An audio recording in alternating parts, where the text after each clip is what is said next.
Hello and welcome to Rick's Garage. So today in this episode I am addressing a one engine stabiliser mount on my Alfa Romeo GTV 3 litre V6. See you in a minute.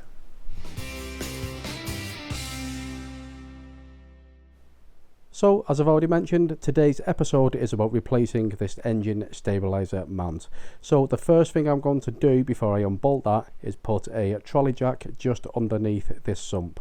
Now, I'm not jacking it up, I'm literally just doing it to help support the engine when I undo the engine mount. So with that safely in place, the next job is to remove just two 17mm bolts holding on the stabiliser mount. This really is one of the easiest jobs you can possibly do on one of these cars, guys.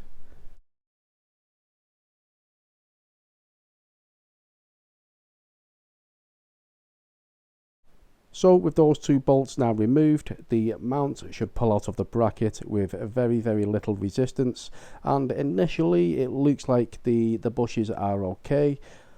Yeah, but on closer inspection you can clearly see that the largest of the two bushes has completely perished. There's also a lot of movement in that as a result.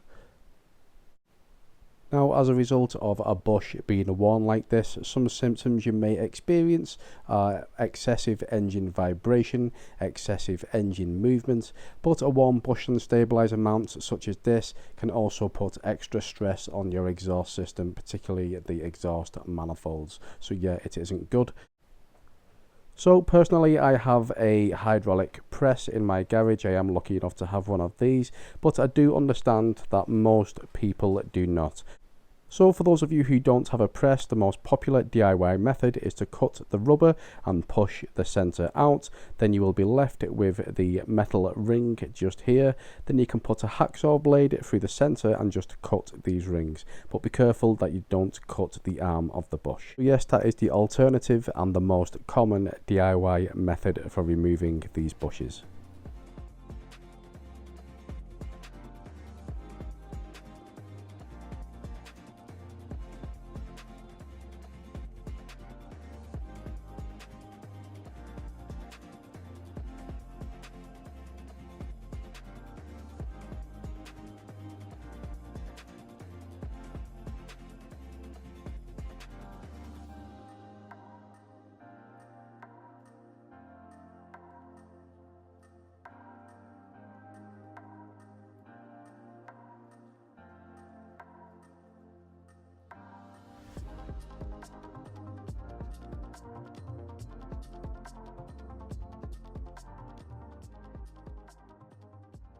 So there you go, guys, that is the bushes now successfully removed from the mount.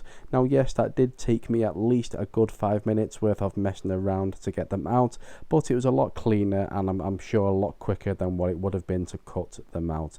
Now the biggest problem, guys, is not having a press in the garage, but finding the right size diameter objects in which to use to press the bushes out. But I'm pretty sure you can buy cups online for this. To be honest, this is the second time I've struggled trying to find the right objects, so I may start investing in some of the right kit to use with my press. But overall, very happy. They are pressed out nice and cleanly.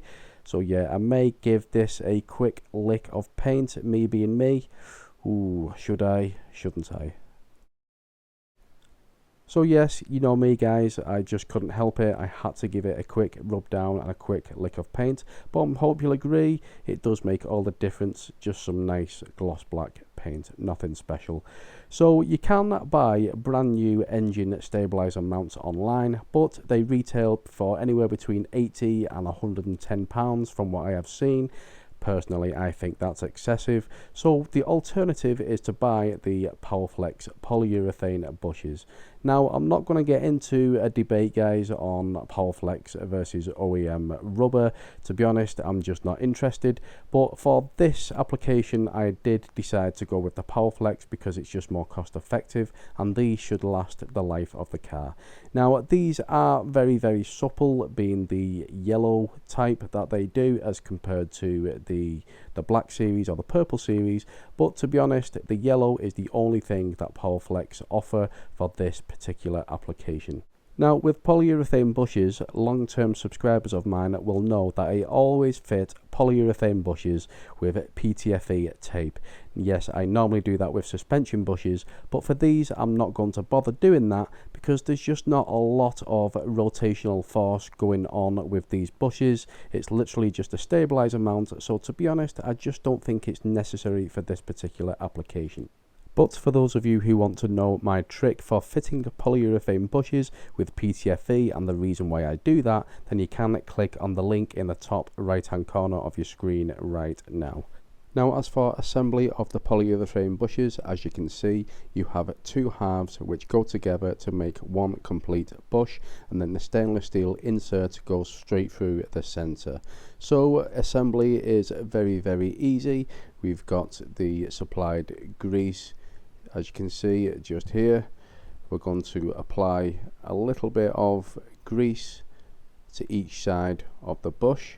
You don't need to go crazy with this stuff, guys. You don't need to go mental. Just a little bit of grease on each side, and then as you can see, those pop in very snugly, nice and easy.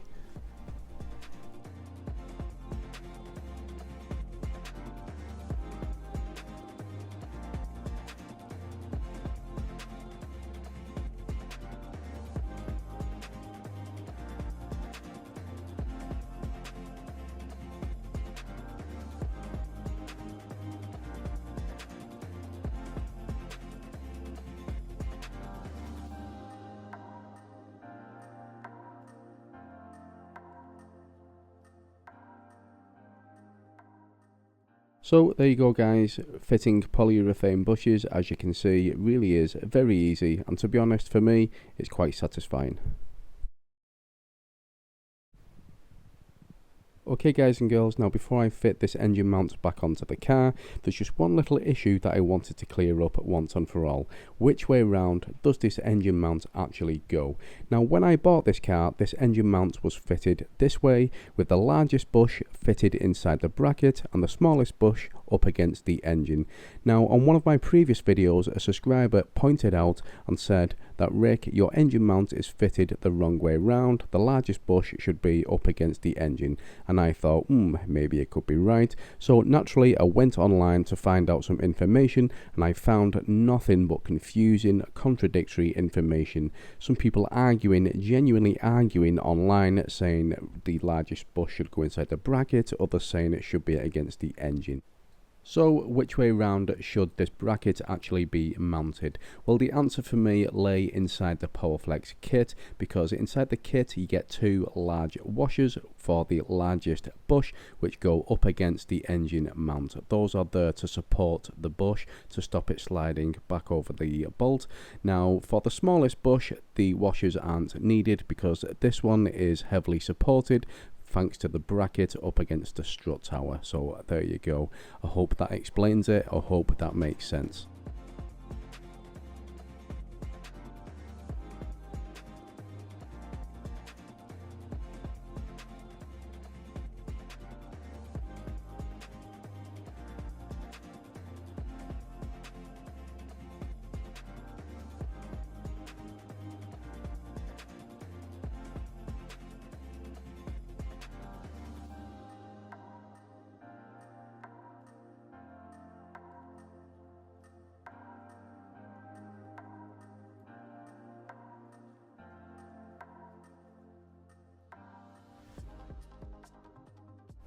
So there you go, guys. That is the engine mount reinstalled, easy peasy, just 2 bolts, anyone can do it. Now on to a completely different subject, guys, and that is the engine firewall insulation. Lots of people have asked about this from one of my previous episodes. So in the next episode, guys, I'm going to show you exactly how I did that, exactly how I replaced it. So tune in next time if you want to know about this. So as always, guys, thank you very much for watching. As always, see you next time. Bye bye.